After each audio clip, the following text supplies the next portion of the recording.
Bonjour, dans cette vidéo, je vais vous montrer comment télécharger, installer et configurer le crypto portefeuille Rabby Wallet. Sur cette vidéo, je vais vous montrer comment le faire avec Firefox, mais c'est exactement de la même manière que ça va se passer sur Chrome. Ok? Donc je suis sur le site rabby.io. Donc R-A-2-B-Y.io, Rabby Wallet. Il faut savoir que la chose la plus importante lorsque vous configurez un crypto portefeuille, ça va être la phrase de récupération. Parce qu'en fait, que je l'installe sur Firefox, sur Chrome, ou sur un autre navigateur, ou sur l'application mobile qui est disponible désormais, eh bien, en fait, quelle que soit l'entité sur laquelle, quel que soit l'appareil sur lequel je me connecte à ce portefeuille, à partir du moment où je m'y connecte grâce à ma phrase de récupération, en fait, c'est le même portefeuille qui accède à la blockchain. Alors c'est parti, trêve de discussion et passons dans le concret. Donc on va cliquer ici et il va nous proposer une extension qui permette d'installer. Donc je vais juste vérifier que je ne l'ai pas déjà installé. Ah, je l'avais déjà installé. Alors ce que je vais faire, c'est que je vais supprimer l'extension pour pour pouvoir l'installer devant vous, en fait. Parce que s'il est déjà installé, forcément, je ne peux pas le réinstaller. Donc, ce que je vais faire, c'est que je vais dire simplement I'm doing a test for a tutorial. Voilà. Ça, c'est pour leur donner du feedback. Et voilà. Donc, on revient ici et je reclique ici sur Firefox. Et là, vous voyez qu'il me propose de l'ajouter. Voilà, donc là on me dit ajouter Rabby Wallet, cette extension aura l'autorisation d'accéder à vos données pour tous les sites web, afficher des notifications, etc. Exécuter dans les fenêtres privées. Allez, c'est parti. Gérer vos modules complémentaires et thèmes via le menu de l'application. Ok, alors ce qu'on va faire, c'est que là, vous voyez, vous avez deux options. Soit vous aviez déjà un portefeuille, donc vous avez déjà votre phase de récupération et vous pourriez eh bien, la récupérer, soit c'est la première fois, et donc vous allez faire Create a new address. Donc là, il nous précise, vous allez créer une nouvelle phrase de passe, une phrase de récupération, d'accord? Alors, littéralement, seed, c'est la graine, d'accord? C'est ce qui permet de générer le portefeuille. Inutile de rentrer dans les détails techniques et théoriques, si ça vous intéresse, vous me le dites, je vous donnerai des ressources, mais vous n'avez pas besoin de rentrer dans ces détails-là pour pouvoir l'utiliser. Comme je le dis toujours, vous n'avez pas besoin de comprendre comment ça marche Mastercard pour utiliser Mastercard, et c'est pareil pour Visa, et pour tout un tas de choses. Donc c'est inutile de rentrer trop dans la complexité. Par contre, là, les mises en garde sont très importantes. Avant de commencer, lisez et gardez attentivement ces instructions de sécurité à l'esprit. Si vous perdez votre phrase de récupération, ben c'est fini. Vous n'avez plus accès à votre portefeuille. Et le principe de la blockchain, le principe des crypto-monnaies, c'est justement d'avoir l'indépendance totale, de supprimer l'homme du milieu. Qui dit la suppression de l'homme du milieu, ça vous dit que vous avez accès total et direct à vos propres fonds, mais vous avez aussi la responsabilité de leur sécurité. Puisque vous ne pouvez pas faire mot de passe oublié, vous avez personne à qui appeler pour dire est-ce que vous pouvez... non, parce que justement, le principe des hommes du milieu, c'est que ce sont des autorités centrales qui conservent et qui ont l'accès à vos données. C'est le principe de la banque, etc. Et donc, quand vous êtes dans un système centralisé, vous pouvez leur demander « Ah, j'ai fait une mauvaise manip, est-ce que vous pouvez récupérer ?» Parce qu'en fait, c'est eux qui ont le contrôle sur vos données. Donc, vous ne pouvez pas d'un côté vous plaindre qu'ils aient le contrôle de vos données, et lorsque vous êtes dans un système où vous avez le contrôle, vous, ben, si vous avez le contrôle, vous avez aussi la responsabilité d'assurer leur sécurité.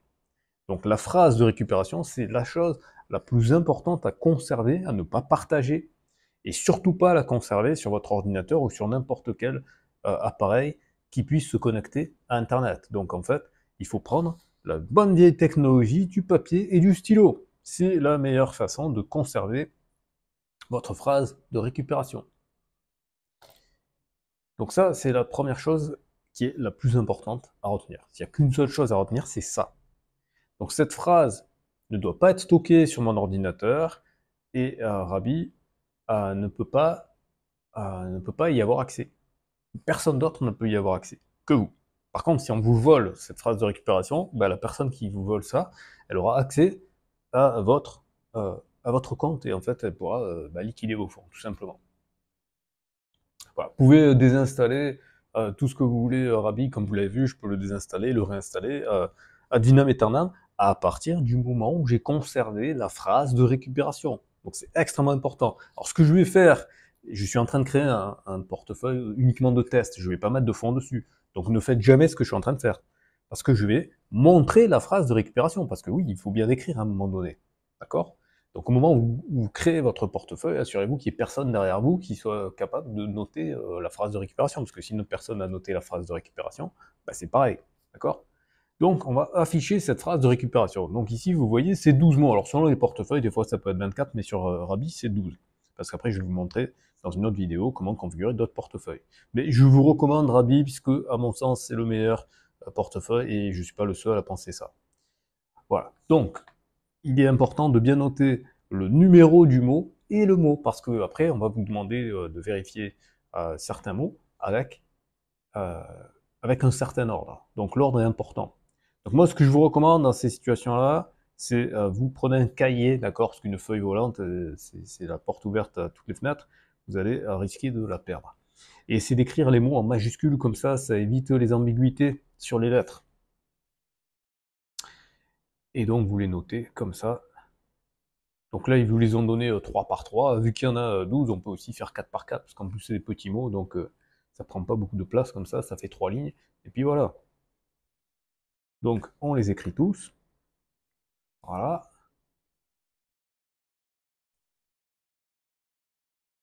Donc, comme je l'ai dit, sur du papier, pour pouvoir être hors ligne et ne pas risquer qu'on puisse... Déjà, on risque pas si l'ordinateur il se casse, si le téléphone il se fait voler, ce genre de choses. Eh ben, si vous l'avez marqué sur un papier, vous êtes tranquille. En plus, rien ne vous empêche de mettre sur plusieurs cahiers différents, un qui va être chez vos parents, un qui va être chez vos cousins ou je sais pas qui, si vous voulez rajouter des niveaux de sécurité. Après, il ne faut pas non plus être super parano, vous n'allez pas stocker des millions sur votre portefeuille Rabi, ce que je ne vous conseille pas d'ailleurs, hein, je ne vous conseille pas de stocker des millions. D'ailleurs, si vous avez des millions, vous me contactez pour du coaching privé, j'augmente mes tarifs si vous avez des millions. Alors, voilà, donc là, normalement, je les ai tous marqués. Et voilà. Donc, c'est bon, on a tout marqué. Et voilà. Et donc là, on va définir un mot de passe. D'accord? Donc, on choisit un mot de passe. Alors, il faut que le mot de passe soit suffisamment sécurisé, mais à la limite, si vous perdez le mot de passe, c'est pas grave. Parce que ce qui compte, c'est la phrase de récupération.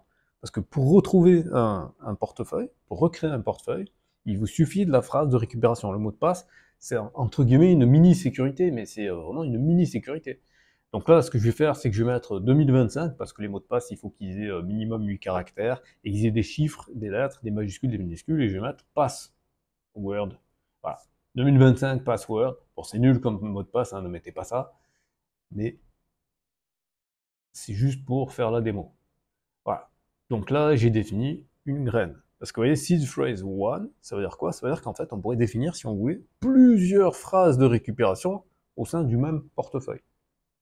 C'est-à-dire pour avoir, si vous voulez, en fait, plusieurs portefeuilles au sein de la même application. Et là, il me propose de le garder visible. Voilà. Alors en fait, le truc pins, etc., ça c'est sur Chrome. Sur Firefox, apparemment, il n'y a pas moyen de pins. Je sais pas. Ah, épingler, si. Oui, mais c'est pas un pins, voilà. C'est présenté différemment. On le voit ici, maintenant, il est dans la barre. Ok. Rabi, il est ready to use. Voilà. Donc vous voyez ici, nous avons ici là, nous sommes sur le réseau Ethereum, donc là, on n'a pas de DApp qui sont visibles. Donc, ce qu'on va faire, c'est qu'on va aller, par exemple, sur Sushi Swap. Voilà, Sushi Swap. Ah, je me rappelle plus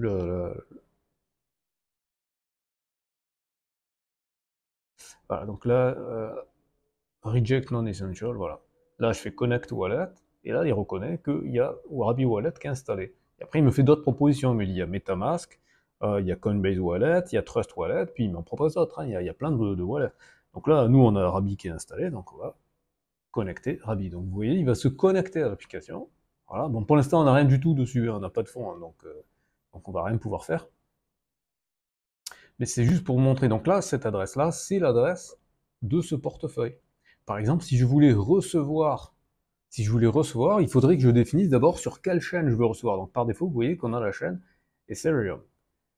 Arbitrum, Avalanche, Berachain, je la connaissais même pas. En tout cas, Arbitrum et Avalanche sont des chaînes qui sont compatibles avec Ethereum. D'accord? Linea, ça c'est une chaîne de test. Polygon, c'est aussi une chaîne qui est compatible avec Ethereum, mais qui est une chaîne différente. D'accord? Gnosis, c'est aussi compatible avec Ethereum, mais c'est une chaîne qui est différente.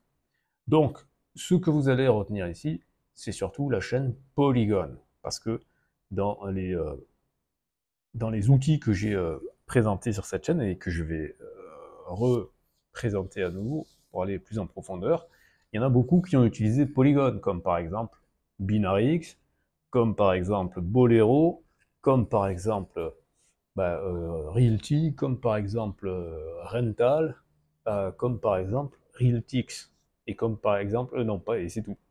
D'accord? Donc Polygon, c'est une chaîne que je vous recommande. Donc, si vous voulez, mettons, on veut recevoir des Ethereum. Ok, voilà. Donc là, on a deux possibilités. Soit on est à côté de quelqu'un, il peut scanner notre QR code, soit on veut copier l'adresse qui est ici, et le mettre dans un mail ou dans un message, etc. Donc ça, c'est, si vous voulez, c'est un peu l'équivalent du RIB. C'est pour recevoir.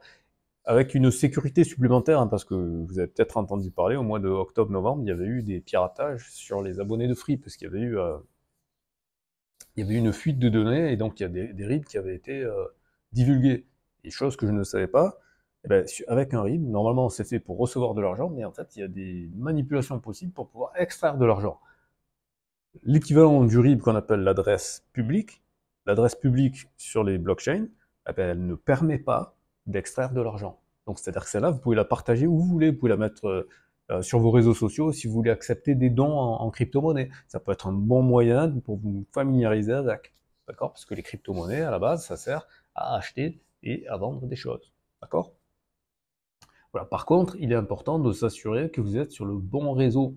D'accord? Si vous voulez recevoir sur Polygon, ben, il faut choisir une autre chaîne. Vous allez choisir la chaîne Polygon. Et là, vous allez mettre Receive. Et Receive sur quoi? Sur la chaîne Polygon. Et vous allez vous afficher ce QR code-là et l'adresse qui est là. OK? Voilà, donc vous savez maintenant comment configurer un crypto portefeuille, le crypto portefeuille Rabi Wallet, qui est recommandé parce que vous allez pouvoir l'utiliser pour plein d'applications décentralisées, comme toutes celles que j'ai montrées, sauf Lofty, qui est sur une autre blockchain, qui est sur la blockchain Algorand. Et pour l'instant, Algorand n'est pas disponible sur Rabi Wallet, donc je vais vous montrer un autre portefeuille qui lui est compatible avec Algorand. Voilà, c'est tout pour cette vidéo. La chose que vous devez retenir dans cette vidéo, c'est lorsque vous configurez un crypto portefeuille, peu importe le crypto portefeuille, que ce soit Rabi Wallet, que ce soit MetaMask, que ce soit Coinbase Wallet, que ce soit Trust, que ce soit Exodus, qui va être le prochain portefeuille que je vais vous montrer, le plus important, c'est la phrase de récupération.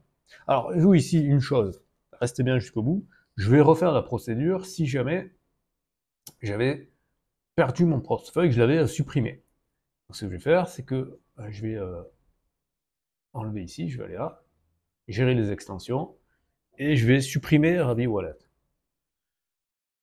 Où est-ce que c'est? Là, là, là. Alors, où est-ce que c'est? Pourquoi je vois plus le bouton pour supprimer? Supprimer, voilà. Donc, je supprime ça. Voilà. Donc, il n'y a plus de Rabi Wallet. On redit, c'est test for tutorial. Voilà. Ça, c'est pour leur donner des statistiques qui stressent pas, que leur produit, il est bien. S'il n'était pas bien, on leur dirait que leur produit n'est pas bien. Et donc, je refais la manip, je rajoute à Firefox. Voilà.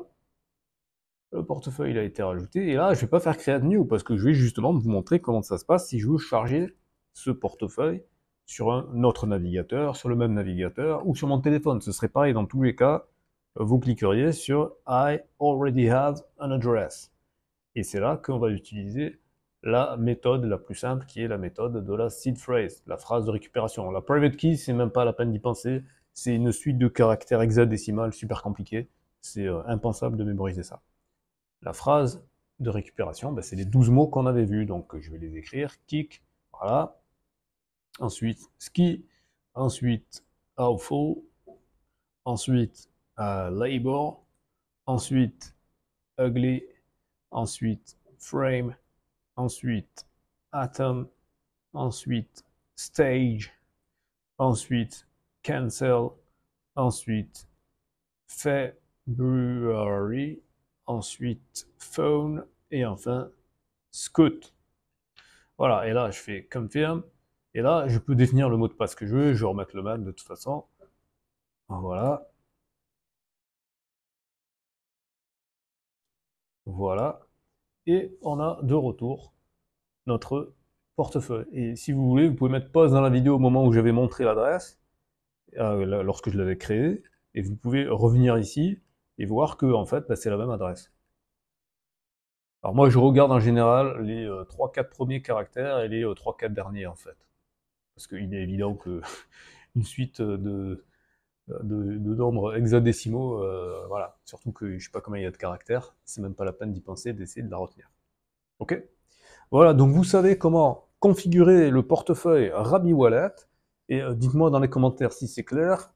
Essayez de le faire par vous-même, c'est comme ça que vous allez apprendre. Donc vous le faites par exemple sur votre navigateur Firefox, puis après vous faites la manip de charger le portefeuille que vous avez déjà créé sur par exemple Chrome, vous téléchargez l'application sur votre iPhone. Voilà, vous vous entraînez comme ça à voir comment ça marche.